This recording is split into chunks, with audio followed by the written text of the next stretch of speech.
Okay, let's begin by opening a new document. Just for this exercise, I made this 600 by 600. Now before I start, I want to make sure that what we have going on in the file type will be a RGB. If it's CMYK, you probably won't have access to the filter we're using. So make sure it's in RGB mode. Alright, what we're going to do is use the render lighting effects. I'm going to create a new layer and I'm going to make some shapes on a new layer. And it doesn't matter what we got going here.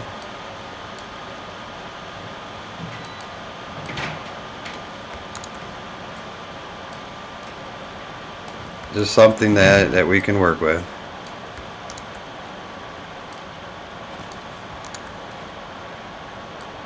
Just so we can see the 3D effect.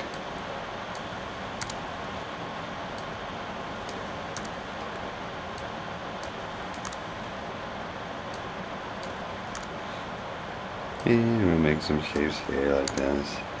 What the heck?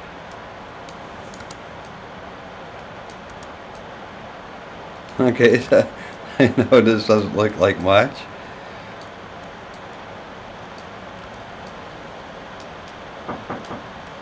Yes? Are you in the middle of something? Yes. I'm recording. Would you like to say hi to my students? I'm sorry. It's okay. Alright, that was somebody at the door. Alright, so now I have my shape. Now what I'm going to do is hold command and pick that shape. And then I'm going to create a new layer. No, I'm not. I'm going to go to the channel and create a new channel. Okay, and now I have this, and I'm going to fill it with white. Remove the marching ants and just do a reverse. And so now I have a channel that has my particular shape. I'm going to change the name of this to flange. Okay, so here's a channel.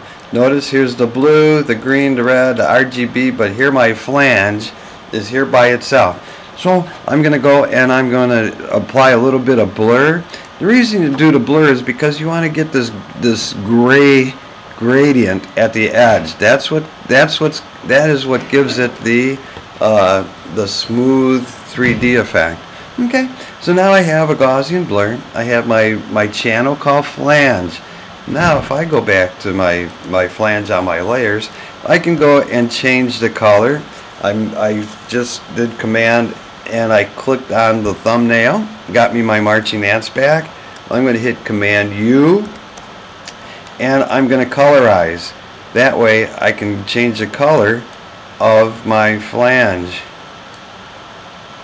I'm going to make it sort of like a gold color. Okay, so here it is.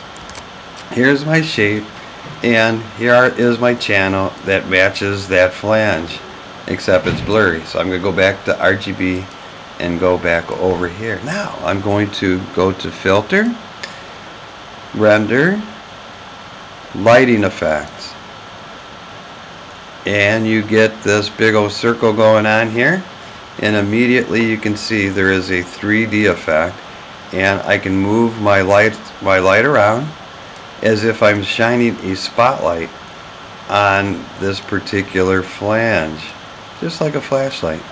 So all I have to do is get close. My computer's slow here, but as you can see, as I move around, it's like shining a light on this object, and it is beginning to look three-dimensional.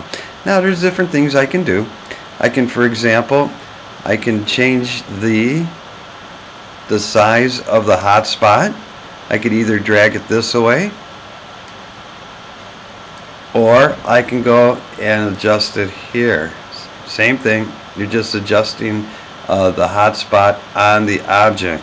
Okay, another thing I can do is, besides moving the main thing around and rotating it, if I move my cursor perpendicular to these spots, you can see I can also change the shape of the main spotlight. Same thing here.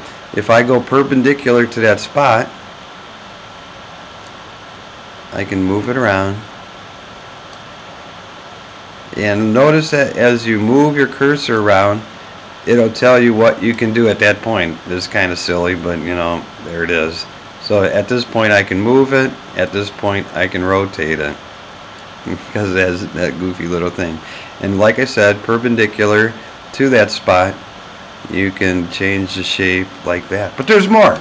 You can change the size of the hotspot. You can colorize it.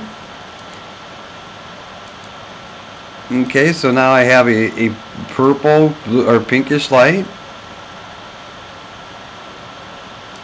I can change how shiny it looks, or I can make it dull like plastic. I can make the 3D look more metallic. I can adjust the ambience of the light, so it looks more like it's spreading out. I can go down here, and I'm going to pick my flange layer. And when I pick my flange layer, it basically does the 3D. Now look, I could also adjust the height. I can adjust the height of that 3D effect. Yeah, this computer's, there we go. So we can adjust all of that. So there's a lot of adjustments that can be made on this particular tool. That's really intense, so I can change the intensity just by going here, lower the intensity. I think I want to get rid of this color so I can take it back to white. Okay, and so by making all these adjustments, you can create that 3D effect. Once you're all done and you're happy, you hit OK. Goes back to your layers, applies the lighting effect, and there it is. So if I was to put like a gray background or something so you can see this better, you can see it rendered that three-dimensional effect with a very realistic light with a hot spot and the ambience and everything else. If I wanted to, then really make it look realistic, I could fill this with black.